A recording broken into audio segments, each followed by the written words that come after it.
Welcome to my channel. Today for general tarot trading. ಈ reading ಯಾರಿಗೆಲ್ಲ applicable ಆಗುತ್ತೆ to side lovers ಮತ್ತು marriage separation no ಕಾಂಟ್ಯಾಕ್ಟ್ಗೆ. Male ನೋಡ್ತಾರೆ ಫೀಮೇಲ್ ನೋಡ್ತಾರೆ ಮೇಲ್ಗೆ. ರೆಸನೇಟ್ ಮಾಡ್ಕೊಳ್ಳಿ. ಚಾನಲ್ ಯಾರೆಲ್ಲ ಲೈಕ್ ಮಾಡಿಲ್ಲ, ಶೇರ್ ಮಾಡಿಲ್ಲ, ಸಬ್ಸ್ಕ್ರೈಬ್ ಮಾಡ್ಕೊಳ್ಳಿ. ನಿಮ್ಮ ಮನಸ ಪ್ರೀತಿಸ್ತಾರಂಥ ವ್ಯಕ್ತಿಗೆ ಒಂದು ಎನರ್ಜಿ ನಿಮ್ಮ ಕಡೆ.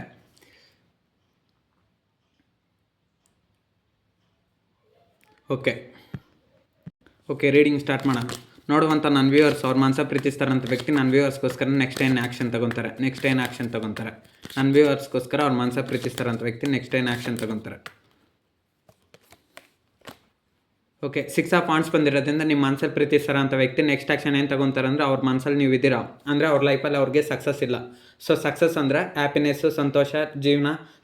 ಸೊ ಯಾಕೆ ಸಕ್ಸಸ್ ಇಲ್ಲ ಅಂದರೆ 6 ಆಫ್ ವಾಂಡ್ಸ್ ಬಂದಿರೋದ್ರಿಂದ ಅವ್ರ ಲೈಫಲ್ಲಿ ಅವ್ರಿಗೆ ಸಕ್ಸಸ್ ಅನ್ನೋದು ಬೇಕು. ಆ ಸಕ್ಸಸ್ ಯಾರಿದೆ ಸೊ ನಿಮ್ಮಿಂದ ಅಂದರೆ ನಿಮ್ಮ ಮನಸ ಪ್ರೀತಿಸ್ತಾರಂಥ ವ್ಯಕ್ತಿಗೆ ನೀವು ಒಂಥರ ಅದೃಷ್ಟ ಇರ್ಬೋದು. ಕೆಲವ್ರಿಗೆ ಲಕ್ ಇರ್ತೀರ, ಇನ್ನು ಕೆಲವ್ರಿಗೆ ನಿಮ್ಮ ಲೈಫಲ್ಲಿ ನಿಮ್ಮ ಪರ್ಸನ್ ಲೈಫಲ್ಲಿ ನೀವು ಹೋದ್ಮೇಲೆ ಅವ್ರಿಗೆ ತುಂಬ ಎಮೋಷ್ನಲ್. ಫಸ್ಟ್ ನಿಜವಾಗ್ಲೂ ಪ್ರೀತಿ ಮಾಡಿರೋಂಥ ವ್ಯಕ್ತಿ ಆದರೆ ನಿಮ್ಮ ಮನಸ ಪ್ರೀತಿಸ್ತಾರಂಥ ವ್ಯಕ್ತಿ ನಿಮ್ಮನ್ನೇ.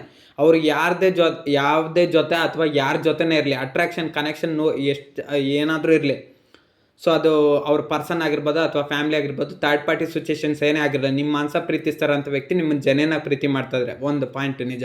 ಎರಡನೇ ಪಾಯಿಂಟು, ನೀವು ಅವ್ರನ್ನ ತುಂಬ ಜೆನ್ಯೂನಾಗಿ ಪ್ರೀತಿ ಮಾಡ್ತಾರೆ. ಬಟ್ ಆದರೆ ಇಲ್ಲಿ ಥರ್ಡ್ ಪಾರ್ಟಿ ಸಿಚುಯೇಷನ್ ಪ್ರಾಬ್ಲಮ್ಸಿಂದ ನಿಮ್ಮ ಮನಸ ಪ್ರೀತಿಸ್ತಾರಂಥ ವ್ಯಕ್ತಿ ನಿಮ್ಮನ್ನು ಪ್ರೀತಿ ಮಾಡ್ತಿದ್ದಾರೆ ಅಂತ ಡೌಟ್ ಇದೆ ನಿಮಗೆ. ಅವ್ರು ನಿಮ್ಮನ್ನು ಪ್ರೀತಿ ಮಾಡ್ತಾರೆ, ಬಟ್ ಥರ್ಡ್ ಪಾರ್ಟಿ ಸಿಚುಯೇಷನ್ಗೆ ಅಟ್ರಾಕ್ಷನ್ ಆಗಿದ್ದಾರೆ. ಇದು ಕ್ಲಿಯರ್. ನನ್ನ ವ್ಯೂವರ್ಸ್ಗೋಸ್ಕರ ಅವ್ರ ಮನಸ ಪ್ರೀತಿಸ್ತಾರಂಥ ವ್ಯಕ್ತಿ ಆ್ಯಕ್ಷನ್ ತಗೊಳಲ್ಲ. ನನ್ನ ವ್ಯೂವರ್ಸ್ಗೋಸ್ಕರ ಅವ್ರ ಮನಸ ಪ್ರೀತಿಸ್ತಾರಂಥ ವ್ಯಕ್ತಿ ನೆಕ್ಸ್ಟ್ ಆ್ಯಕ್ಷನ್ ತಗೊಳಲ್ವಾ? ಓಕೆ, ತಗೊಳ್ತಾರೆ. ಯಾಕಂದರೆ ಅವ್ರ ಮನಸ್ಸಲ್ಲಿರೋದು ನೀವೇ. ದ ವರ್ಲ್ಡ್ ಕಾರ್ಡ್ ಬಂದಿರೋದ್ರಿಂದ ಅವ್ರ ಮನಸ್ಸಲ್ಲಿ ನೀವೇ ಇರೋದೆ. ನೀವಿದ್ರೇ ಅವ್ರ ಲೈಫ್ ಚೆನ್ನಾಗಿರೋದು. ಇವಾಗಲೇ ನಿಮ್ಮಿಬ್ಬರಿಗೂ ಸಪ್ರೇಷನ್ ನಡೀತದೆ. ನನ್ನ ವ್ಯೂವರ್ಸ್ಗೂ ಮತ್ತು ನಿಮಗೂ ಸಪ್ರೇಷನ್ ಇರುತ್ತೆ.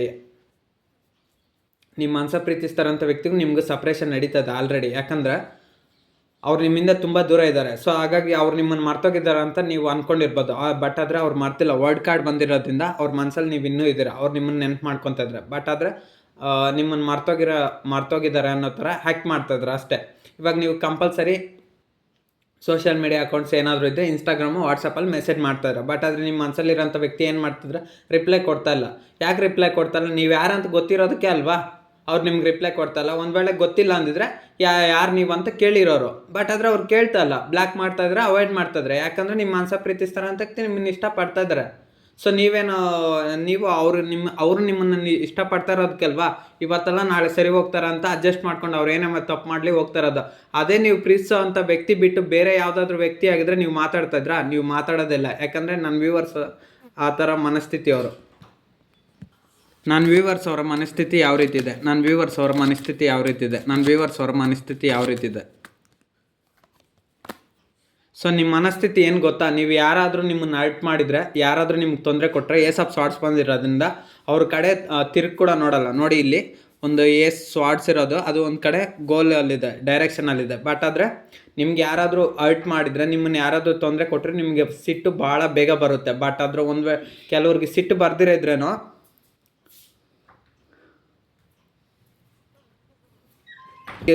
ಕೆಲವ್ರಿಗೆ ಸಿಟ್ಟು ಬರ್ದಿರಿದ್ರೇನೋ ಅವ್ರ ಕೋಪನ ಅಷ್ಟು ಬೇಗ ತೋರಿಸ್ಕೊಳೋದಿಲ್ಲ, ಸೈಲೆಂಟಾಗಿ ಇರ್ತೀರ. ಬಟ್ ಆದರೆ ಅವ್ರಿಗೆ ಏನು ಮಾಡಬೇಕೋ ಅದು ಮಾಡ್ತೀರಾ. ಬಟ್ ಆದರೆ ನೀವು ಯಾವುದೇ ಒಂದು ವಿಚಾರದಲ್ಲಿ ಸೋಲ್ತಾ ಇರೋದೇನು ಗೊತ್ತಾ? ನಿಮ್ಮ ಮನಸ್ಸಲ್ಲಿ ಪ್ರೀತಿಸ್ತಾರಂಥ ವ್ಯಕ್ತಿ ಒಂದು ವಿಚಾರದಲ್ಲಿ ಸೋಲ್ತಾ ಇರೋದು. ಯಾಕಂದರೆ ಅವ್ರು ಇವತ್ತಿಲ್ಲ ನಾಳೆ ಸರಿ ಹೋಗ್ತಾರಂತ ನಿಮ್ಮ ಮನಸ ಪ್ರೀತಿಸ್ತಾರಂಥ ವ್ಯಕ್ತಿಗೋಸ್ಕರ ಇನ್ನೂ ವೆಯ್ಟ್ ಮಾಡ್ತಾಯಿದ್ರ. ನೀವು ಅಷ್ಟೇ ಯಾವುದಕ್ಕೋಸ್ಕರನೂ ಇದುವರೆಗೂ ನಿಮ್ಗೆ ಎಲ್ಲ ಚೆನ್ನಾಗಿದೆ ನಿಮ್ಮ ಲೈಫಲ್ಲಿ. ನೀವು ದೇವರು ನಿಮಗೆ ಕೇಳಿದಷ್ಟು ಎಲ್ಲ ಕೊಟ್ಟಿದ್ದಾನೆ. ಬಟ್ ಆದರೆ ಒಂದು ವಿಚಾರದಲ್ಲಿ ಮೋಸ ಆಗಿದೆ, ನಡೀತಾ ಇದೆ ಕೂಡ. ರಿಲೇಷನ್ಶಿಪ್ ಅನ್ನೋ ಒಂದು ಸಂಬಂಧ ವಿಚಾರದಲ್ಲಿ ಇವಾಗಲೇ ತೊಂದರೆ ಅನುಭವಿಸ್ತಿದ್ರ. ಸೊ ಅದು ನಿಮ್ಮ ಗಂಡ ಆದರೂ ಆಗಿರ್ಬೋದು, ನಿಮ್ಮ ಹೆಂಡತಿ ಆದರೂ ಆಗಿರ್ಬೋದು, ಅಥವಾ ಲವರ್ಸ್ ಆದರೂ ಆಗಿರ್ಬೋದು, ನಿಮ್ಮ ಒಂದು ಪ್ರೀತಿಸೋಂಥ ವ್ಯಕ್ತಿ ಆದರೂ ಆಗಿರ್ಬೋದು. ಅದು ಯಾರು ಇರ್ತಾರೋ ನಿಮ್ಮ ಮನಸ್ಸಲ್ಲಿರೋಂಥ ವ್ಯಕ್ತಿ. ಸೊ ಅದೇನು ರಿಲೇಷನ್ಶಿಪ್ಪು, ಏನು ಕರ್ಮನೋ ಗೊತ್ತಿಲ್ಲ. ಬಟ್ ಅವ್ರನಿಂದ ಮಾತ್ರ ಪೇಯ್ನ್ ಅನುಭವಿಸ್ತಾಯಿದ್ರ. ಇನ್ನೊಂದು, ಅವ್ರು ಕೂಡ ಅಷ್ಟೇ ನಿಮ್ಮಿಂದ ಏನು ಬೇಕಂತಲೇ ದೂರ ಆಗಿಲ್ಲ. ಯಾವುದೋ ಥರ್ಡ್ ಪಾರ್ಟಿ ಸಿಚುಯೇಷನ್ ಆಳು ಬಂದಿದೆ ಸೆಂಟ್ರಲ್ಲಿ. ಸೊ ಅದರಿಂದ ಪ್ರಾಬ್ಲಮ್ಸ್ ಅನುಭವಿಸ್ತಾಯಿದ್ದಾರೆ ಅಷ್ಟೇ. ಸೊ ಒನ್ಸ್ ನಿಮ್ಮಿಬ್ಬರಿಗೂ ಯೂನಿಯನ್ ಆದಮೇಲೆ ಆ ಥರ್ಡ್ ಪಾರ್ಟಿ ಸಿಚುಯೇಷನ್ ಕಂಪ್ಲೀಟಾಗಿ ಹೊರಗೋಗುತ್ತೆ ಅಷ್ಟೇ. ನನ್ನ ವ್ಯೂವರ್ಸು ಮತ್ತು ಅವ್ರ ಮನಸ ಪ್ರೀತಿಸ್ತಾರಂಥ ವ್ಯಕ್ತಿಗೂ ಏನು ಸಮಸ್ಯೆ ಆಗಿದೆ? ಇವರಿಬ್ಬರು ಸಪ್ರೇಷನ್ ಆಗೋದಕ್ಕೆ ಏನು ರೀಸನ್ನು? ನನ್ನ ವ್ಯೂವರ್ಸು ಮತ್ತು ಅವ್ರ ಮನಸ ಪ್ರೀತಿಸ್ತಾರಂಥ ವ್ಯಕ್ತಿ ಸಪ್ರೇಷನ್ ಆಗೋದಕ್ಕೆ ಏನು ರೀಸನ್ನು? ಸೊ ರೀಸನ್ ಇಷ್ಟೇ, ಕ್ವೀನ್ ಆಫ್ ಕಪ್ಸ್ ಅವ್ರು ನಿಮ್ಮನ್ನು ಪ್ರಾಣಕ್ಕಿಂತ ಹೆಚ್ಚಾಗಿ ಇಷ್ಟಪಡ್ತಾಯಿದ್ರು, ಬಟ್ ಆದರೆ ನಿಮ್ಮ ಜೊತೆ ಅಟ್ಯಾಚ್ಮೆಂಟ್ ಇಲ್ಲ. ಸೊ ಅದು ಏನಾದರೂ ಹಸ್ಬೆಂಡ್ ಆ್ಯಂಡ್ ವೈಫ್ ಆಗಿದ್ದರೆ ನಿಮ್ಮನ್ನು ಅವರು ಜಾಸ್ತಿ ಕೇರ್ ಮಾಡ್ತಿಲ್ಲ, ನೆಗ್ಲೆಕ್ಟ್ ಮಾಡ್ತಾಯಿದ್ದಾರೆ ಒಂದು. ಎರಡನೇದು, ಲವರ್ಸ್ ಆಗಿದ್ರೆ ಅವ್ರ ಮನಸ್ಸಲ್ಲಿರೋ ಪ್ರೀತಿ ನಿಮ್ಗೆ ಹೇಳ್ತಲ್ಲ, ನಿಮ್ಮ ಜೊತೆ ಇಲ್ಲ. ಸೊ ಅಂದರೆ ನಿಮ್ಮನ್ನೇ ಮದುವೆ ಆಗ್ತೀನಿ ಅಂತ ಹೇಳ್ತಲ್ಲ, ಕಮಿಟ್ಮೆಂಟ್ ಕೊಡ್ತಲ್ಲ. ಕೆಲವ್ರಿಗೆ ಕಮಿಟ್ಮೆಂಟ್ ಕೊಟ್ಟಿದ್ರೇನೋ ಬೇಕಂತಲೇ ಅವಾಯ್ಡ್ ಮಾಡ್ತಾ ಇದ್ದಾರೆ. ಅದು ಥರ್ಡ್ ಪಾರ್ಟಿ ಸಿಚುವೇಶನ್ ಏನಾಗಿರ್ಬೋದು, ಫ್ಯಾಮಿಲಿ ಆಗಿರ್ಬೋದು, ಫ್ರೆಂಡ್ಸ್ ಆಗಿರ್ಬೋದು, society problems, personal problems, health issues, mental problems, ಅಥವಾ job problem, money problem, financial, anything any situation. So ಅಥವಾ ನಿಮ್ಮಿಬ್ಬರಿಗೂ ಲಾಂಗ್ ಡಿಸ್ಟೆನ್ಸು. ಸೊ ಏನೋ ಒಂದು ಪ್ರಾಬ್ಲಮ್ ಇದೆ. ಸೊ ಆ ಒಂದು ಪ್ರಾಬ್ಲಮ್ಸ್ನಿಂದ ನಿಮ್ಮ ಮನಸ್ಸಲ್ಲಿರೋಂಥ ವ್ಯಕ್ತಿ ನಿಮ್ಮಿಂದ ದೂರ ಇದ್ದಾರೆ ಅಷ್ಟೇ, ಬಟ್ ಆದರೆ ಅವ್ರು ಬರ್ತಾರೆ ನಿಮ್ಮ ಲೈಫಲ್ಲಿ. ನೀವಾದರೂ ಅವ್ರ ಲೈಫಲ್ಲಿ ಹೋಗ್ತೀರಾ, ಅಥವಾ ಅವರಾದರೂ ನಿಮ್ಮ ಲೈಫಲ್ಲಿ ಬರ್ತಾರೆ. ನನ್ನ ವ್ಯೂವರ್ಸ್ ಅವ್ರ ಮನಸ್ಸಲ್ಲಿ ಪ್ರೀತಿಸ್ತಾರಂಥ ವ್ಯಕ್ತಿ ನೆಕ್ಸ್ಟ್ ಆ್ಯಕ್ಷನ್ ಏನು ತಗೊತಾರೆ? ನನ್ನ ವ್ಯೂವರ್ಸ್ ಅವ್ರ ಮನಸ್ಸಲ್ಲಿ ಪ್ರೀತಿಸ್ತಾರಂಥ ವ್ಯಕ್ತಿ ನನ್ನ ವ್ಯೂವರ್ಸ್ಗೋಸ್ಕರ ನೆಕ್ಸ್ಟ್ ಆ್ಯಕ್ಷನ್ ಏನು ತಗೊತಾರೆ? ನನ್ನ ವ್ಯೂವರ್ಸ್ ಅವ್ರ ಮನಸ್ಸಲ್ಲಿ ಪ್ರೀತಿಸ್ತಾರಂಥ ವ್ಯಕ್ತಿ ನನ್ನ ವ್ಯೂವರ್ಸ್ಗೋಸ್ಕರ ನೆಕ್ಸ್ಟ್ ಆ್ಯಕ್ಷನ್ ಏನು ತಗೊತಾರೆ? ಓಕೆ, 8 ಆಫ್ ಶಾರ್ಟ್ಸ್ ಬಂದಿರೋದ್ರಿಂದ ಅವರು ಇವಾಗ ಸ್ಟಕ್ ಸಿಚುವೇಷನಲ್ಲಿ ಸಿಕ್ಕಾಕೊಂಡಿದ್ರು. ಅಂದರೆ ಅವ್ರಿಗೆ ಏನು ಮಾಡ್ಬೇಕಂತ ಗೊತ್ತಾಗ್ತಾಯಿಲ್ಲ.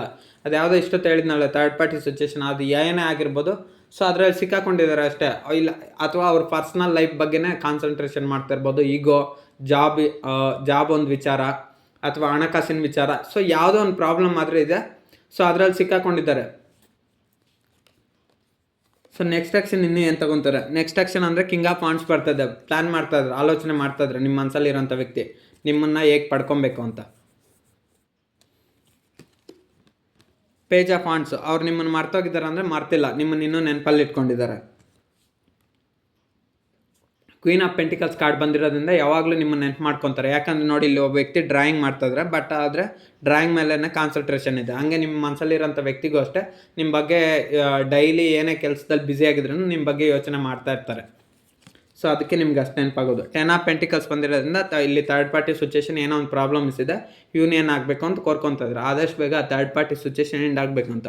ನೋಡಿ, ಇಲ್ಲಿ ಇಬ್ಬರು ಕಪಲ್ಸ್ ಇದ್ದಾರೆ, ಇಲ್ಲೊಬ್ರು ಒಂಟಿಯಾಗಿದ್ದಾರೆ. ಇವರು ಇರೋದ್ರಿಂದ ಇಲ್ಲಿ ಇವರಿಬ್ಬರು ಸೇರೋಕ್ಕಾಗ್ತಿಲ್ಲ, ಪ್ರಾಬ್ಲಮ್ಸ್ ಆಗ್ತದೆ, 2 ಕಿಡ್ಸು. ಸೊ ಹಾಗಾಗಿ ನಿಮ್ಮ ಮನಸ್ಸ ಪ್ರೀತಿಸ್ತಾರಂಥ ವ್ಯಕ್ತಿಗೂ ನಿಮಗೂ ಥರ್ಡ್ ಪಾರ್ಟಿ ಸಿಚುವೇಶನ್ ಪ್ರಾಬ್ಲಮ್ ಇದೆ, ಅದು ಕ್ಲಿಯರ್ ಆಗಬೇಕು. ಇನ್ನೊಂದು, ಥರ್ಡ್ ಪಾರ್ಟಿ ಸಿಚುವೇಶನ್ ಪರ್ಸನ್ ಆದರೂ ಆಗಿರಲಿ, ಅಥವಾ ಸಿಚುವೇಶನ್ಸ್ ಆದರೂ ಆಗಿರಲಿ, ಅಥವಾ ಕೆರಿಯರ್ ಪ್ರಾಬ್ಲಮ್ಸು, ಮನಿ ಪ್ರಾಬ್ಲಮ್ಸ್, ಏನೋ ಒಂದು. ಸೊ ಆ ಒಂದು ಪ್ರಾಬ್ಲಮ್ನಿಂದ ನೀವಿಬ್ಬರು ದೂರ ಇರೋದು ಅಷ್ಟೇ. ಕ್ವೀನ್ ಆಫ್ ಶಾರ್ಟ್ಸ್ ಬಂದಿರೋದನ್ನ ಆ್ಯಕ್ಷನ್ ತಗೊತಾ ಇಲ್ಲ, ಇನ್ನೂ ಸೈಲೆಂಟ್ ಆಗಿದ್ದಾರೆ. ಏನು ಮಾಡಬೇಕು, ಯಾವ ಥರ ಹೋಗಬೇಕು, ಲೈಫ್ ಯಾವ ರೀತಿ ಮುಂದೆ ನಡ್ಸ್ಕೊಂಡು ಹೋಗಬೇಕು, ಸೊ ಎಲ್ಲದ್ರ ಬಗ್ಗೆ ಆಲೋಚನೆ ಮಾಡ್ತಾಯಿದ್ರು ನಿಮ್ಮ ಮನಸ್ಸಲ್ಲಿರೋಂಥ ವ್ಯಕ್ತಿ. ನೈಟ್ ಆಫ್ ಕಪ್ಸ್ ಬಂದಿರೋದ್ರಿಂದ ಅದೇ ಅವರು ನಿಮಗೆ ಕಮಿಟ್ಮೆಂಟ್ ಕೊಡಬೇಕು. ಒಂದು ವೇಳೆ 2 ಸೈಡ್ ಲವರ್ಸ್ ಆಗಿದ್ದರೆ ನಿಮ್ಮ ಮನಸ್ಸಲ್ಲಿರೋಂಥ ವ್ಯಕ್ತಿ ನಿಮ್ಮನ್ನು ಮದುವೆ ಆಗ್ತೀನಿ ಅಂತ ಹೇಳಬೇಕು, ಅಥವಾ ಹಸ್ಬೆಂಡ್ ಆ್ಯಂಡ್ ವೈಫ್ ಸಪ್ರೇಷನ್ ಆಗಿದ್ದರೆ ರೀಯೂನಿಯನ್ ಆಗಬೇಕು. ಅಂದರೆ ನಿಮ್ಮಿಬ್ಬರಿಗೂ ಅಷ್ಟೊಂದು ಅಂಡರ್ಸ್ಟ್ಯಾಂಡಿಂಗ್ ಇಲ್ಲ, ಯಾವಾಗಲೂ ಕಾಂಪ್ಲಿಕೇಶನ್ನು. ಸೊ ಆ ಕಾಂಪ್ಲಿಕೇಶನ್ ಪ್ರಾಬ್ಲಮ್ಮೇ ಥರ್ಡ್ ಪಾರ್ಟಿ ಸಿಚುವೇಶನ್ಸು. ಸೊ ಅದ್ರ ಪ್ರಾಬ್ಲಮ್ಸ್ನಿಂದನೇ ಇದೆಲ್ಲ ಆಗ್ತಾ ಇರೋದು. ಒನ್ಸ್ ಅದು ಕ್ಲಿಯರ್ ಆದಮೇಲೆ ಏನು ಪ್ರಾಬ್ಲಮ್ ಇರೋಲ್ಲ ನಿಮ್ಮ ರಿಲೇಷನ್ಶಿಪ್ಪಲ್ಲಿ. ಸೊ ಈ ರೀಡಿಂಗ್ ಯಾರಾದರೂ ನೋಡ್ತಾ ಇರಲಿ, ಎಲ್ರಿಗೂ ಅಪ್ಲಿಕೇಬಲ್ ಆಗುತ್ತೆ. ಪ್ರತಿಯೊಬ್ಬರ ಲೈಫಲ್ಲೂ ಒಂದು ಥರ್ಡ್ ಪಾರ್ಟಿ ಸಿಚುವೇಶನ್ ಪ್ರಾಬ್ಲಮ್ ಇರುತ್ತೆ. ಅದು ಕ್ಲಿಯರ್ ಆದಮೇಲೆ ಥರ್ಡ್ ಪಾರ್ಟಿ ಸಿಚುವೇಶನ್ ಈಗೋ ಕೂಡ ಆಗುತ್ತೆ. ಮಿಸ್ಅಂಡರ್ಸ್ಟ್ಯಾಂಡಿಂಗು, ತಪ್ಪು ತಿಳುವಳಿಕೆ, ಒಬ್ಬ ವ್ಯಕ್ತಿನ ಪ್ರೀತಿ ಮಾಡಿ ಇನ್ನೊಬ್ಬ ವ್ಯಕ್ತಿ ಜೊತೆ ಇರೋದು, ಮೋಸ ಮಾಡೋದು. ಸೊ ಇದೆಲ್ಲ ಥರ್ಡ್ ಪಾರ್ಟಿ ಸಿಚುವೇಶನ್ಸೇ. ಸೊ ನಿಮ್ಮ ಮನಸ್ಸಲ್ಲಿ ಪ್ರೀತಿಸ್ತಾರಂಥ ವ್ಯಕ್ತಿ ನಿಮ್ಮನ್ನು ಪ್ರೀತಿ ಮಾಡ್ತಾಯಿದ್ದು ಬೇರೆಯವ್ರ ಜೊತೆ ಅಟ್ಯಾಚ್ಮೆಂಟ್ ಬೆಳೆಸ್ಕೊಳೋದು, ಅದು ತಪ್ಪೆ. ಅಥವಾ ಅವ್ರ ಜೊತೆ ಅಟ್ಯಾಚ್ಮೆಂಟ್ ಬೆಳೆಸ್ಕೊಂಡ್ರೆ ಅದು ಪರ್ಸನ್ ಆದರೆ ಬೇಡ, ಅದನ್ನು ಬಿಟ್ಬಿಡಲಿ, ನಿಮ್ಮ ಜೊತೆ ಅಟ್ಯಾಚ್ಮೆಂಟ್ ಬೆಳೆಸ್ಕೊಳ್ಳಿ. ಒಂದು ವೇಳೆ ಫ್ಯಾಮ್ಲಿ ಆದ್ರೂ ಅಷ್ಟೇ, ಅವ್ರ ಜೊತೆ ಕಡಿಮೆ ಅಟ್ಯಾಚ್ಮೆಂಟ್ ಇಟ್ಕೊಳ್ಳಿ, ನಿಮ್ಮ ಜೊತೆನೇ ಅಟ್ಯಾಚ್ಮೆಂಟ್ ಇಟ್ಕೊಳ್ಳಿ. ಅವ್ರಿಗೆ ಎಷ್ಟು ಪ್ರಿಫರೆನ್ಸ್ ಕೊಡ್ತಾರೋ ನಿಮಗೂ ಅಷ್ಟೇ ಆದ್ಯತೆ ಕೊಡಬೇಕು, ಪ್ರಿಯಾರಿಟಿ. ಬಟ್ ಆದರೆ ನಿಮ್ಮ ಮನಸ್ಸಲ್ಲಿರೋಂಥ ವ್ಯಕ್ತಿ ಆ ರೀತಿ ಮಾಡ್ತಿಲ್ಲ. ನನ್ನ ವ್ಯೂವರ್ಸ್ನ ಅವ್ರ ಮನಸ್ಸಲ್ಲಿ ಪ್ರೀತಿಸ್ತಾರಂಥ ವ್ಯಕ್ತಿ ಮದುವೆ ಆಗೋದಕ್ಕೆ ಯಾಕೆ ಒಪ್ತಾ ಇಲ್ಲ? ನನ್ನ ವ್ಯೂವರ್ಸ್ನ ಅವ್ರ ಮನಸ್ಸಲ್ಲಿ ಪ್ರೀತಿಸ್ತಾರಂಥ ವ್ಯಕ್ತಿ ಯಾಕೆ ಮದುವೆ ಆಗೋಕ್ಕೆ ಒಪ್ತಾ ಇಲ್ಲ? ನನ್ನ ವ್ಯೂವರ್ಸ್ನ ಅವ್ರ ಮನಸ್ಸಲ್ಲಿ ಪ್ರೀತಿಸ್ತಾರಂಥ ವ್ಯಕ್ತಿ ಮದುವೆ ಆಗೋದಕ್ಕೆ ಯಾಕೆ ಒಪ್ತಾ ಇಲ್ಲ?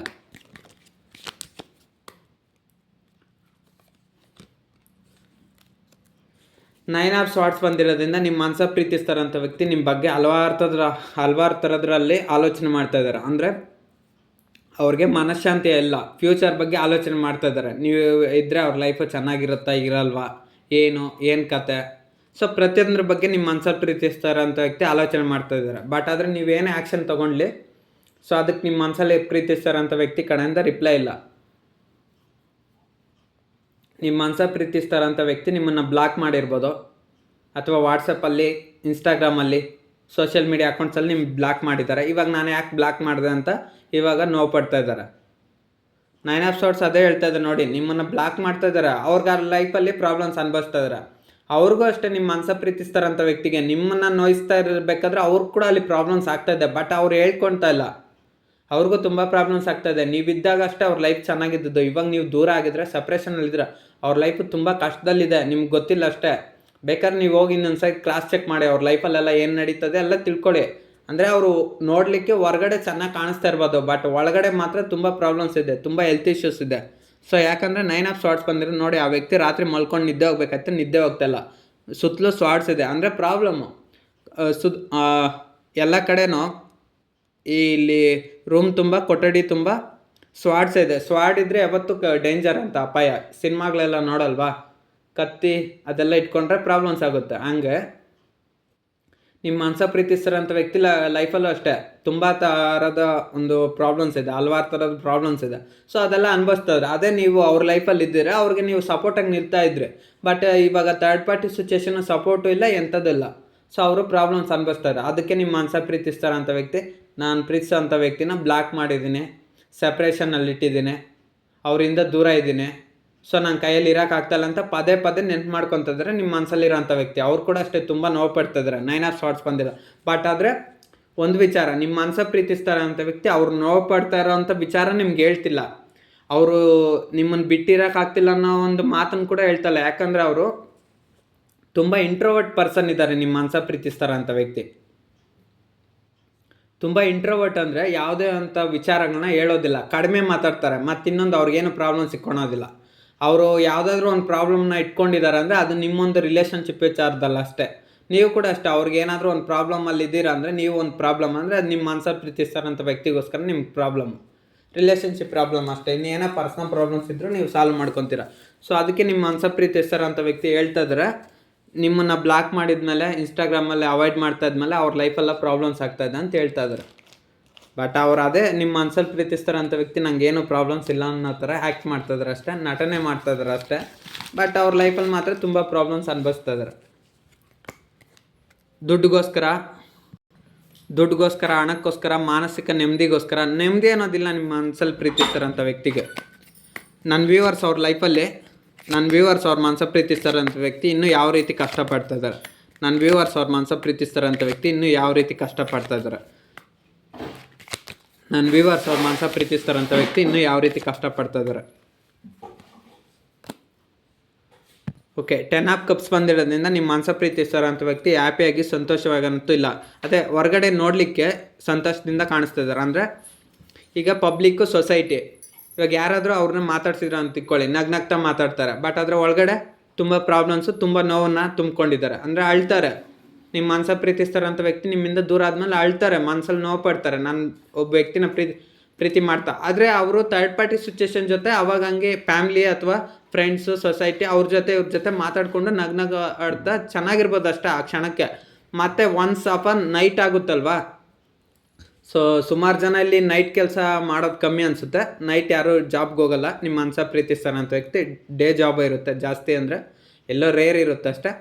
ನಿಮ್ಮ ಮನಸ್ಸಲ್ಲಿ ಪ್ರೀತಿಸ್ತಾ ಇರೋಂಥ ವ್ಯಕ್ತಿ ಸೊ ಒಂದು ಸಾಫ್ಟ್ವೇರ್ ಆಗಿರ್ಬೋದು, ಸಾಫ್ಟ್ವೇರ್ ಇಂಜಿನಿಯರ್ ಆಗಿರ್ಬೋದು, ಅಥವಾ ಮ್ಯಾನೇಜರ್ ಆಗಿರ್ಬೋದು, ಆಫೀಸರ್ ಆಗಿರ್ಬೋದು, ಎಂಪ್ಲಾಯಿ, ಸೂಪರ್ವೈಸರು, ಗೌರ್ಮೆಂಟ್ ಉದ್ಯೋಗದಲ್ಲಿರ್ಬೋದು, ಅಥವಾ ಪ್ರೈವೇಟ್ ಉದ್ಯೋಗದಲ್ಲಿರ್ಬೋದು, ಅಥವಾ ಏರ್ಫೋರ್ಸು, ಬಸ್ ಅಕಾಡೆಮಿ, ಅಥವಾ ಬಿಸ್ನೆಸ್ ಮಾಡ್ತಾ ಇರ್ಬೋದು. ಸೊ ಏನೋ ಒಂದು ಇರ್ತಾರೆ ನಿಮ್ಮ ಮನಸ ಪ್ರೀತಿಸ್ತಾರೆ ಅಂತ ವ್ಯಕ್ತಿ. ಸೊ ಅವರು ಚೆನ್ನಾಗೇ ಮಾಡ್ತಾಯಿರ್ತಾರೆ ವರ್ಕೆಲ್ಲ ಡೇ ಟೈಮಲ್ಲಿ. ಬಟ್ ಒನ್ಸ್ ನೈಟ್ ಆದಮೇಲೆ ಅವ್ರಿಗೆ ನಿಮ್ಮ ಫೀಲಿಂಗ್ಸು ಸ್ಟಾರ್ಟ್ ಆಗುತ್ತೆ. ಡೇ ಟೈಮಲ್ಲೂ ಚೆನ್ನಾಗಿ ನೆನ್ಪು ಮಾಡ್ಕೊತಾರೆ. ಬಟ್ ಅವಾಗ ವರ್ಕಲ್ಲಿ ಬ್ಯುಸಿ ಆಗಿಬಿಡ್ತಾರಲ್ವ, ಫೋಕಸ್ ಮಾಡ್ತಾರೆ. ಬಟ್ ನೈಟ್ ಯಾವಾಗ ಶುರುವಾಗುತ್ತೋ ಅವಾಗ ಹ್ಯಾಪಿನೆಸ್ ಇರೋದಿಲ್ಲ. ಅದನ್ನೇ ಹೇಳ್ತಾರದು ನಿಮ್ಮ ಮನಸ ಪ್ರೀತಿಸ್ತಾರೆ ಅಂತ ವ್ಯಕ್ತಿ. ನನ್ನ ಲೈಫಲ್ಲಿ ಹ್ಯಾಪಿನೆಸ್ ಇಲ್ಲ, ಹೊರಗಡೆ ನೋಡಲಿಕ್ಕೆ ಕಮ್ಯುನಿಕೇಷನ್ ಚೆನ್ನಾಗಿ ಮಾಡ್ತಾ ಇದ್ದೀನಿ, ಬಟ್ ಆದರೆ ಒಳಗಡೆ ಮಾತ್ರ ತುಂಬ ಪೇಯ್ನ್ ಇದೆ ಅಂತ ಹೇಳ್ತಾ ಇದ್ದಾರೆ. 10 ಆಫ್ ಕಪ್ಸ್ ಅದೇ ಹೇಳ್ತಾ ಇರೋದು. ನನ್ನ ವ್ಯೂವರ್ಸ್ ಅವ್ರ ಮನಸ ಪ್ರೀತಿಸ್ತಾರಂಥ ವ್ಯಕ್ತಿ ಇನ್ನೂ ಯಾವ ರೀತಿ ಕಷ್ಟ ಅನುಭವಿಸ್ತಿದ್ದಾರೆ. ನನ್ನ ವ್ಯೂವರ್ಸ್ ಅವ್ರ ಮನಸ ಪ್ರೀತಿಸ್ತಾರಂಥ ವ್ಯಕ್ತಿ ಇನ್ನೂ ಯಾವ ರೀತಿ ಕಷ್ಟಗಳು ಅನುಭವಿಸ್ತಿದ್ದಾರೆ. ಏರೋಪ್ಯಾಂಟ್ ಬಂದಿರೋದ್ರಿಂದ ಅವ್ರ ಮನಸ್ಸಲ್ಲಿ ಪ್ರೀತಿ, ನೆಮ್ಮದಿ ಅನ್ನೋದಿಲ್ಲ, ಶಾಂತಿ ಅನ್ನೋದಿಲ್ಲ. ಏರೋಪೆಂಟ್ ಕಾರ್ಡ್ ಏನು ಹೇಳುತ್ತೆ ಗೊತ್ತಾ? ಮ್ಯಾರೇಜು, ಮದುವೆ ಆಗೋದು, ಸಂಪ್ರದಾಯ ಆಗಿರೋದು, ಶಾಂತಿಬದ್ಧವಾಗಿರೋದು, ಚೆನ್ನಾಗಿರೋದನ್ನ ಅದನ್ನು ಸೂಚನೆ ಮಾಡುತ್ತೆ. ಗುರುಗಳ ಹತ್ರ ಹೋಗೋದು, ಆಶ್ರಯ ಪಡೆಯೋದು. ಸೊ ಇದನ್ನೆಲ್ಲ ತೋರಿಸೋದು. ಅಂದರೆ ನಿಮ್ಮ ಮನಸ ಪ್ರೀತಿಸ್ತಾರಂಥ ವ್ಯಕ್ತಿ ಅವ್ರ ಲೈಫಲ್ಲಿ ಹ್ಯಾಪಿನೆಸ್ ಇಲ್ಲ, ನೆಮ್ಮದಿ ಅನ್ನೋದಿಲ್ಲ, ಪೀಸ್ಫುಲ್ನೆಸ್ ಅನ್ನೋದಿಲ್ಲ.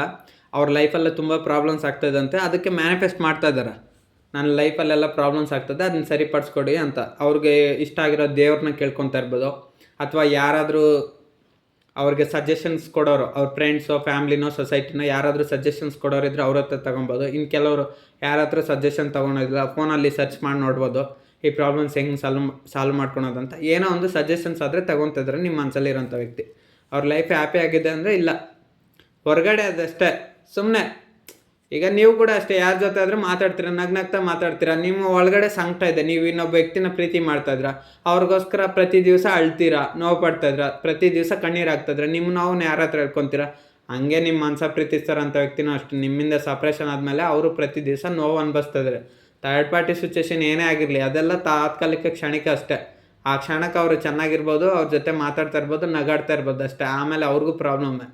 ಅದೇ ಇನ್ನು ಕಂಪ್ಲೀಟಾಗಿ ನಿಮ್ಮನ್ನು ಬಿಟ್ಬಿಟ್ಟು ಥರ್ಡ್ ಪಾರ್ಟಿ ಸಿಚುವೇಶನ್ಗೆ ಅಟ್ಯಾಚ್ಮೆಂಟ್ ಬೆಳೆಸ್ಕೊಂಬಿಟ್ರೆ ಅವ್ರ ಲೈಫೆಲ್ಲ ಇನ್ನೂ ಪ್ರಾಬ್ಲಮ್ಸ್ ಅಷ್ಟೇ. ಸೊ ಅದಕ್ಕೆ ಹೇಳ್ತಾ ಇರೋದು, ಅವ್ರಿಗೆ ಫುಲ್ಲು ಪ್ರಾಬ್ಲಮ್ಸ್ ಇದೆ ಅಂತ. ನನ್ನ ವ್ಯೂವರ್ಸ್ ಅವ್ರ ಮನಸ ಪ್ರೀತಿಸ್ತಾರಂಥ ವ್ಯಕ್ತಿ ಇನ್ನೂ ಯಾವ ರೀತಿ ಕಷ್ಟಗಳು ಅನುಭವಿಸ್ತಿದ್ದಾರೆ. ನನ್ನ ವ್ಯೂವರ್ಸ್ ಅವ್ರ ಮನಸ ಪ್ರೀತಿಸ್ತಾರಂಥ ವ್ಯಕ್ತಿ ಇನ್ನೂ ಯಾವ ರೀತಿ ಕಷ್ಟಗಳು ಅನುಭವಿಸ್ತಿದ್ದಾರೆ. ನನ್ನ ವ್ಯೂವರ್ಸ್ ಅವ್ರ ಮನಸ ಪ್ರೀತಿಸ್ತಾರಂಥ ವ್ಯಕ್ತಿ ಇನ್ನೂ ಯಾವ ರೀತಿ ಕಷ್ಟಗಳು ಅನುಭವಿಸ್ತಿದ್ದಾರೆ. ಯಾರೇ ಆಗಲಿ, ಒಬ್ಬ ವ್ಯಕ್ತಿ ನೋವು ಪಟ್ಟು ಇನ್ನೊಬ್ಬ ವ್ಯಕ್ತಿಗೆ ನೋವು ಕೊಟ್ಟು ಇನ್ನೊಬ್ಬ ವ್ಯಕ್ತಿ ಚೆನ್ನಾಗಿರೋಕ್ಕೆ ಸಾಧ್ಯನೇ ಇಲ್ಲ. ಸೊ ಏಸ್ ಆಫ್ ಕಪ್ಸ್ ಬಂದಿರೋದ್ರಿಂದ ಅವ್ರಿಗೆ ಪ್ರೀತಿ ಅನ್ನೋದೇ ಸಿಗ್ತಾ ಇಲ್ವಂತೆ. ಓಕೆನಾ? ಅವ್ರನ್ನ ಚೆನ್ನಾಗಿ ಕೇರ್ ಮಾಡೋವಂಥ ವ್ಯಕ್ತಿಗಳಿಲ್ಲ, ಚೆನ್ನಾಗಿ ನೋಡ್ಕೊಳೋವಂಥ ವ್ಯಕ್ತಿಗಳಿಲ್ಲ. ಎಲ್ಲ ಇವರು ಇನ್ನೂ ಏಸ್ ಆಫ್ ಕಪ್ಸ್ ಏನು ಹೇಳುತ್ತಂದರೆ, ಇವರೇ ಇನ್ನೂ ಎಲ್ಲರನ್ನೂ ಚೆನ್ನಾಗಿ ನೋಡ್ಕೊತಾರಂತ. ಬಟ್ ಇವ್ರನ್ನ ಯಾರು ಅಷ್ಟೊಂದು ಕೇರ್ ಮಾಡ್ತಾಯಿಲ್ಲ. ಅದೇ ಎಲ್ಲ ಇವರಿಂದ ಅಂದರೆ ನಿಮ್ಮ ಮನಸ ಪ್ರೀತಿಸ್ತಾರಂಥ ವ್ಯಕ್ತಿ ಕಡೆಯಿಂದ ಬೆನಿಫಿಟ್ಸ್ ತೊಗೊತಾರೆ. ಬಟ್ ಆದರೆ ನಿಮ್ಮ ಮನಸ ಪ್ರೀತಿಸ್ತಾರಂಥ ವ್ಯಕ್ತಿಗೆ ಗೊತ್ತಾಗ್ತಾಯಿಲ್ಲ ಅದು. ಅವ್ರ ಕಡೆಯಿಂದ ಹೆಲ್ಪ್ ಸಿಗುತ್ತೆ ಅಂತ ಇದ್ದಾರೆ, ಬಟ್ ಆದರೆ ಅವ್ರ ಕೈಯಲ್ಲಿ ಏನು ಹೆಲ್ಪ್ ಸಿಗ್ತಾಯಿಲ್ಲ. ಅದಕ್ಕೆ ನಿಮ್ಮ ಮನಸ ಪ್ರೀತಿಸ್ತಾರಂಥ ವ್ಯಕ್ತಿ ತುಂಬ ಕಷ್ಟ ಅನುಭವಿಸ್ತಾರೆ. ಎಲ್ಲ ಇವ್ರಿಗೆ ಲಾಸ್ ಆಗ್ತಾಯಿದೆ ನಿಮ್ಮ ಮನಸ ಪ್ರೀತಿಸ್ತಾರಂಥ ವ್ಯಕ್ತಿಗೆ. 5 ಆಫ್ ವಾಂಡ್ಸ್ ಬಂದಿರೋದ್ರಿಂದ ತುಂಬ ಪ್ರಾಬ್ಲಮ್ಸ್ ಆದರೆ ಅನುಭವಿಸ್ತಾ ಇದ್ದಾರೆ. ವೀಲ್ ಆಫ್ ಫಾರ್ಚೂನ್ ಕೂಡ ಬಂದಿದೆ. ನಿಮ್ಮ ಮನಸ ಪ್ರೀತಿಸ್ತಾರಂಥ ವ್ಯಕ್ತಿ ಲೈಫು ಟೈಮ್ ಸರಿ ಇಲ್ಲ ಇವಾಗ. ನೀವು ಹೇಗೆ ಕಷ್ಟಗಳು ಅನುಭವಿಸ್ತಿದ್ರ, ನಿಮ್ಮ ಮನಸ ಪ್ರೀತಿಸ್ತಾರಂಥ ವ್ಯಕ್ತಿಗೋಸ್ಕರ ಜಾಬ್ ಕಳ್ಕೊಂಡು, ಕೆಲಸ ಕಳ್ಕೊಂಡು, ದುಡ್ಡನ್ನು ಕಳ್ಕೊಂಡು, ನೆಮ್ಮದಿ ಅನ್ನೋದಿಲ್ಲ, ಶಾಂತಿ ಅನ್ನೋದಿಲ್ಲ, ಮನೇಲಿ ಯಾವಾಗೂ ಜಗಳ. ನಿಮ್ಮ ಮನೇಲಿ ಗೊತ್ತಿಲ್ಲ ನಿಮ್ಗೆ ರೀಸನ್ನು. ಕೆಲವ್ರ ಮನೇಲಿ ಗೊತ್ತಿರುತ್ತೆ ಲವ್ ಮಾಡ್ತಾ ಇರೋ ವಿಚಾರ, ಇನ್ನು ಕೆಲವ್ರ ಮನೇಲಿ ಗೊತ್ತಿರೋದಿಲ್ಲ, ಪ್ರಾಬ್ಲಮ್ಸ್ ಅನುಭವಿಸ್ತಾ ಇರ್ತೀರ. ನೀವು ಕೆಲ್ಸಕ್ಕೆ ಹೋಗ್ತಾ ಇರಲ್ಲ, ನಿಮ್ಮ ಅಪ್ಪನೋ ಅಮ್ಮನೋ ಅವ್ರು ಕೇಳಿದರೆ ಅವ್ರಿಗೇನು ಸಮಾಧಾನ ಹೇಳ್ಬೇಕಂತ ಗೊತ್ತಿಲ್ಲ ನಿಮ್ಮ ರಿಲೇಟಿವ್ಸ್ಗೆ. ಅಥವಾ ಒಬ್ಬರೇ ಮಂಕ ಕೂತ್ಕೊಂಡು ಯೋಚನೆ ಮಾಡ್ತೀರಾ, ಒಂಟಿಯಾಗಿದ್ದೀರಾ. ವೀಲ್ ಆಫ್ ಫಾರ್ಚೂನ್ ಬಂದಿರೋದ್ರಿಂದ ನಿಮ್ಮ ಮನಸ ಪ್ರೀತಿಸ್ತಾರಂಥ ವ್ಯಕ್ತಿಗೆ ಟೈಮ್ ಕೂಡ ಅಷ್ಟೇ ಸರಿ ಇಲ್ಲ. ಅವ್ರು ಕೂಡ ತುಂಬ ನೋವು ಪಡ್ತಾ ಇದ್ದಾರೆ. ಅಂದರೆ ಒಂದು ಮಾತು ಹೇಳ್ಬೇಕಂದ್ರೆ, ನಿಮ್ಮ ಮನಸ ಪ್ರೀತಿಸ್ತಾರಂಥ ವ್ಯಕ್ತಿ ದುಡ್ಡು, ಹಣ, ಅಂತಸ್ತು, ಜಮೀನು ಎಲ್ಲವೂ ಚೆನ್ನಾಗಿರ್ಬೋದು. ಬಟ್ ಆದರೆ ಅವ್ರ ಲೈಫ್ ಮಾತ್ರ ಚೆನ್ನಾಗಿಲ್ಲ. ಅವರು ಟೈಮ್ ಸರಿ ಇಲ್ಲ ಅಂತ ಅವರೇ ಹೇಳ್ತಿದ್ರು. ವೀಲ್ ಆಫ್ ಫಾರ್ಚೂನ್ ಬಂದಿರೋದ್ರಿಂದ ಅವ್ರಿಗೂ ಲಕ್ ಅನ್ನೋದಿಲ್ಲ. ಲಕ್ ಬಂದಿದೆ, ಅದೃಷ್ಟ ಇದೆ, ನನ್ನ ಲೈಫ್ ಚೆನ್ನಾಗಿದೆ ಅಂತ ಹೊರಗಡೆ ನೋಡಲಿಕ್ಕೆ ಬಿಂದಾಸಾಗಿ ತೋರಿಸ್ಕೊತಾ ಇದ್ದಾರೆ. ಜಸ್ಟ್ ಮಾತಾಡ್ಬೋದು. ಇವಾಗ ಒಬ್ಬ ವ್ಯಕ್ತಿ ಮನಸ್ಸಲ್ಲಿ ಏನಿದೆ ಅಂತ ನಮ್ಗೆ ಹೆಂಗೆ ಗೊತ್ತಾಗುತ್ತೆ? ದೇವರಾದರೆ ಗೊತ್ತಿರುತ್ತೆ. ಆ ದೇವರು ಪ್ರತಿಯೊಂದನ್ನು ಕ್ಯಾಚ್ ಮಾಡ್ತಾನೆ. ಅವ್ರ ಮನಸ್ಸಲ್ಲಿ ಏನಿದೆ, ಇವ್ರ ಮನಸ್ಸಲ್ಲಿ ಏನಿದೆ ಅಂತ ತಿಳ್ಕೊತಾನೆ. ಸೊ ಮನುಷ್ಯರಾದವ್ರಿಗೆ ಪಾಸಿಬಲ್ ಇದೆಯಾ? ಇಲ್ಲ. ಸೊ ಹಾಗಾಗಿ ನಿಮ್ಮ ಮನಸ್ಸಲ್ಲಿ ಪ್ರೀತಿಸ್ತಾರಂಥ ವ್ಯಕ್ತಿ ಅವ್ರ ಮನಸ್ಸಲ್ಲಿ ಎಷ್ಟು ನೋವನ್ನು ಅನುಭವಿಸ್ತಾರೆ ಯಾರಿಗೂ ಗೊತ್ತಿಲ್ಲ. ಸೊ ಈ ಕಾರ್ಡ್ಸ್ ಮುಖಾಂತರ ತಿಳ್ಕೊಬೋದು ಅಷ್ಟೇ. ಅದು ಕೂಡ ಸ್ವಲ್ಪ ಗೊತ್ತಾಗುತ್ತೆ, ಇನ್ನು ಸ್ವಲ್ಪ ಗೊತ್ತಾಗಲ್ಲ. ಸೊ ನಿಮ್ಮ ಮನಸ ಪ್ರೀತಿಸ್ತಾರಂಥ ವ್ಯಕ್ತಿ ಹೊರಗಡೆ ನೋಡಲಿಕ್ಕೆ ಚೆನ್ನಾಗಿ ಕಾಣಿಸ್ತಾ ಇದ್ದಾರೆ, ಬಟ್ ಒಳಗಡೆ ಮಾತ್ರ ತುಂಬ ಸಂಕಷ್ಟಗಳು ಅನುಭವಿಸ್ತಾ ಇದ್ದಾರೆ. ನೀವು ಅಷ್ಟೇ, ಯಾರಾದರೂ ಕಾಣಿಸಿದ್ರೆ ನಗ್ನಾಗ್ತಾ ಮಾತಾಡ್ತೀರಾ, ಮತ್ತೆ ಹೋಗ್ತೀರಾ. ನಿಮ್ಮದೇ ಸ್ವಂತ ಮನೆ ಇದ್ದರೆ ಅಲ್ಲಿ ರೂಮಲ್ಲಿ ಕೂತ್ಕೊತೀರಾ, ಅಳ್ತೀರಾ. ಒಂದು ವೇಳೆ ಹೊರಗಡೆ ಏನಾದರೂ ಕ್ಯಾಂಪಸ್ ಇದ್ದರೆ ಕ್ಯಾಂಪಸಲ್ಲಿ ಹೋಗ್ತೀರಾ, ದುಃಖ ಪಡ್ತೀರಾ. ಸೊ ಇದು ನಿಮ್ಮ ಮನಸ ಪ್ರೀತಿಸ್ತಾರಂಥ ವ್ಯಕ್ತಿ ಯಾವಾಗ ನಿಮ್ಮ ಲೈಫಲ್ಲಿ ಬರ್ತಾರೆ ಅಂತ ನೀವು ವೆಯ್ಟ್ ಮಾಡ್ತಿದ್ರೆ, ಹಂಗೆ ನಿಮ್ಮ ಮನಸ ಪ್ರೀತಿಸ್ತಾರಂಥ ವ್ಯಕ್ತಿ ಕೂಡ ಅಷ್ಟೇ ಆ ಥರ್ಡ್ ಪಾರ್ಟಿ ಸಿಚುವೇಶನ್ ಜೊತೆ ಇರೋಕ್ಕಾಗ್ತಿಲ್ಲ, ನಿಮ್ಮನ್ನು ಪ್ರತಿ ಕ್ಷಣ ನೆನಪು ಮಾಡ್ಕೊತಾ ಇದ್ದಾರೆ. ನನ್ನ ವ್ಯೂವರ್ಸ್ ಅವ್ರ ಮನಸ ಪ್ರೀತಿಸ್ತಾರಂಥ ವ್ಯಕ್ತಿ ನನ್ನ ವ್ಯೂವರ್ಸ್ನ ನೆನಪು ಮಾಡ್ಕೊತಾ ಇದ್ದಾರೆ. ನನ್ನ ವ್ಯೂವರ್ಸ್ನ ಅವ್ರ ಮನಸ ಪ್ರೀತಿಸ್ತಾರಂಥ ವ್ಯಕ್ತಿ ನೆನಪು ಮಾಡ್ಕೊತಾ ಇದ್ದಾರೆ. ನನ್ನ ವ್ಯೂವರ್ಸ್ನ ಅವ್ರ ಮನಸ ಪ್ರೀತಿಸ್ತಾರಂಥ ವ್ಯಕ್ತಿ ನೆನಪು ಮಾಡ್ಕೊತಾ ಇದ್ದಾರೆ. ನನ್ನ ವ್ಯೂವರ್ಸ್ನ ಅವ್ರ ಮನಸ ಪ್ರೀತಿಸ್ತಾರಂಥ ವ್ಯಕ್ತಿ ನೆನ್ಪು ಮಾಡ್ಕೊತಾ ಇದ್ದಾರೆ. ಓಕೆ, ನಿಮ್ಮ ಮನಸ ಪ್ರೀತಿಸ್ತಾರಂಥ ವ್ಯಕ್ತಿ ನಿಮ್ಮನ್ನು ನೆನ್ಪು ಮಾಡ್ಕೊತಾ ಇದ್ದಾರೆ. ಸ್ಟಕ್ ಸಿಚುವೇಶನ್ ಸಿಕ್ಕಾಕೊಂಡಿರೋದ್ರಿಂದ ಅವ್ರ ಲೈಫಲ್ಲಿ ಅವ್ರಿಗೆ ಏನು ಮಾಡ್ಬೇಕಂತ ಗೊತ್ತಾಗ್ತಿಲ್ಲ. ನಿಮ್ಮನ್ನು ಖಂಡಿತ ನೆನ್ಪು ಮಾಡ್ಕೊತಾರೆ. 2 ಆಫ್ ಕಪ್ಸ್ ಬಂದಿರೋದ್ರಿಂದ ಅವರು ನಿಮ್ಮನ್ನು ನಿಜವಾಗ್ಲೂ ತುಂಬ ಇಷ್ಟಪಡ್ತಾಯಿದ್ರು. ಅದು ನಿಮಗೂ ಗೊತ್ತಿದೆ, ಅವ್ರಿಗೂ ಗೊತ್ತಿರೋದ್ರಿಂದ. ಸೊ ನೀವು ಹಸ್ಬೆಂಡ್ ಆ್ಯಂಡ್ ವೈಫ್ ಆಗಿರ್ಬೋದು ಕೆಲವರು, ಅಥವಾ ಲವರ್ಸ್ ಆಗಿರ್ಬೋದು, ಅಥವಾ ಪ್ರೀತಿಸಿರ್ಬೋದು, ಅಥವಾ ಪ್ರಪೋಸಲ್ ಇನ್ನೂ ಹೇಳ್ದಿರನೇ ಇರ್ಬೋದು. ಅಂದರೆ ನಿಮ್ಮ ಮನಸ ಪ್ರೀತಿಸ್ತಾರಂಥ ವ್ಯಕ್ತಿ ನಿಮ್ಗೆ ಇನ್ನೂ ಪ್ರಪೋಸ್ ಮಾಡ್ದಿರೇ ಇರ್ಬೋದು, ಅಥವಾ ಒಂದು ವೇಳೆ ಹಿಂಟ್ಸ್ ಆದರೂ ಕೊಟ್ಟಿರ್ಬೋದು. ನಾನು ನಿನ್ನ ಲವ್ ಮಾಡ್ತಾಯಿದ್ನ ಅಂತ ಕಣ್ಣಲ್ಲೇ ಎಕ್ಸ್ಪ್ರೆಷನ್ ಕೊಟ್ಟಿರ್ಬೋದು, ಅಥವಾ ನಿಮ್ಮನ್ನು ನೋಡೋಕ್ಕೆ ಪದೇ ಪದೇ ವಾಚ್ ಮಾಡ್ಕೊಂಡು ಬರ್ತಾ ಇರ್ಬೋದು. ಅಂದರೆ ನಿಮ್ಮನ್ನು ನೋಡ್ಲಿಕ್ಕೋಸ್ಕರನೇ ಅವ್ರು ಬರ್ತಾ ಇರ್ಬೋದು ಕೆಲಸದ ಹತ್ರ. ಬಟ್ ಆದರೆ ಅವ್ರು ನಿಮ್ಮ ಹತ್ರ ಮಾತಾಡೋಕ್ಕೆ ಎಷ್ಟೋ ಸರಿ ಬಂದ್ರೂ ನೀವು ಅವ್ರಿಗೆ ಟೈಮ್ ಕೊಡ್ದಿರ ಇರ್ಬೋದು. ಸೊ ಹಾಗೆ ಏನೋ ಒಂದಿರುತ್ತೆ. ಬಟ್ ಆದರೆ ನಿಮ್ಮ ಮನಸ ಪ್ರೀತಿಸ್ತಾರಂಥ ವ್ಯಕ್ತಿ ನಿಮ್ಮನ್ನು ಪ್ರೀತಿ ಮಾಡ್ತಾಯಿದ್ರೆ, ನೀವು ಅವ್ರನ್ನ ಪ್ರೀತಿ ಮಾಡ್ತಾಯಿದ್ರೆ, ಅವ್ರು ನಿಮ್ಮನ್ನು ನೆನ್ಪು ಮಾಡ್ಕೊತಾರೆ. ಏಸ್ ಆಫ್ ಪಾಯಿಂಟ್ಸ್ ಬಂದಿರೋದ್ರಿಂದ ಮತ್ತೆ ನೀವಿಬ್ಬರು ಮೀಟ್ ಆಗಬೇಕು, ಒಂದಾಗಬೇಕಂತ ನಿಮ್ಮ ಮನಸ ಪ್ರೀತಿಸ್ತಾರಂಥ ವ್ಯಕ್ತಿ ಬಯಸ್ತಾ ಇದ್ದಾರೆ. ಅವ್ರು ಏನಾದರೂ ಬ್ಲಾಕ್ ಮಾಡ್ಕೊಳ್ಳಿ ಬಿಡಿ, ನಿಮ್ಮ ಮನಸಲ್ಲಿ ಪ್ರೀತಿಸ್ತಾರಂಥ ವ್ಯಕ್ತಿ ಬ್ಲಾಕ್ ಮಾಡ್ಕೊಂಡ್ರು ಅವ್ರು ನಿಮ್ಮನ್ನೇ ಬಯಸ್ತಾ ಇದ್ದಾರೆ. ಓಕೆನಾ? ಅದು ಯಾಕೆ ಬ್ಲಾಕ್ ಮಾಡ್ತಾಯಿದ್ರೆ, ಅವಾಯ್ಡ್ ಮಾಡ್ತಾರೆ ಅಂದರೆ ಆ ಥರ್ಡ್ ಪಾರ್ಟಿ ಸಿಚುವೇಶನ್ ಏನೋ ಪ್ರಾಬ್ಲಮ್ ಮಾಡ್ತಾ ಇರುತ್ತೆ. ಸೊ ಅದಕ್ಕೆ ಅವಾಯ್ಡ್ ಮಾಡ್ತಾ ಇರ್ತಾರೆ ಅಷ್ಟೇ. ಅಟ್ಯಾಚ್ಮೆಂಟ್ ಇದೆಯಲ್ಲ, ಸೊ ಅದು ಒನ್ಸು ಕ್ಲಿಯರ್ ಆಗೋದ್ಮೇಲೆ ನೀವು ಯೂನಿಯನ್ ಆಗೋಗ್ತಿರಲ್ಲ, ಅವಾಗ ಕ್ಲಿಯರ್ ಆಗುತ್ತೆ. ಸೊ ನಾನು ಒಂದೇ ಹೇಳ್ಬೇಕಂದ್ರೆ, ನಿಮ್ಮ ಮನಸ ಪ್ರೀತಿಸ್ತಾರಂಥ ವ್ಯಕ್ತಿ ನೀವಿಲ್ದಿರ ಕಷ್ಟ ಅನುಭವಿಸ್ತಾ ಇದ್ರೆ, ನೀವು ಕೂಡ ಅಷ್ಟೇ ತುಂಬ ಕಷ್ಟ ಅನುಭವಿಸ್ತಾ ಇದ್ರೆ. ಸೊ ಈ ರೀಡಿಂಗು ರೆಸನೇಟ್ ಆದರೆ ಮಾತ್ರ ರಿಸೀವ್ ಮಾಡ್ಕೊಳ್ಳಿ, ಅದರ್ವೈಸ್ ರೀಡಿಂಗ್ನ ಸ್ಕಿಪ್ ಮಾಡಿ. ನಿಮ್ಮ ಮನಸ ಪ್ರೀತಿಸ್ತಾರಂಥ ವ್ಯಕ್ತಿ ಸಪ್ರೇಷನ್ ಆದಂಗಿಂದ ನಿಮ್ಮನ್ನು ತುಂಬ ನೆನ್ಪು ಮಾಡ್ಕೊತಾ ಇದ್ದಾರೆ.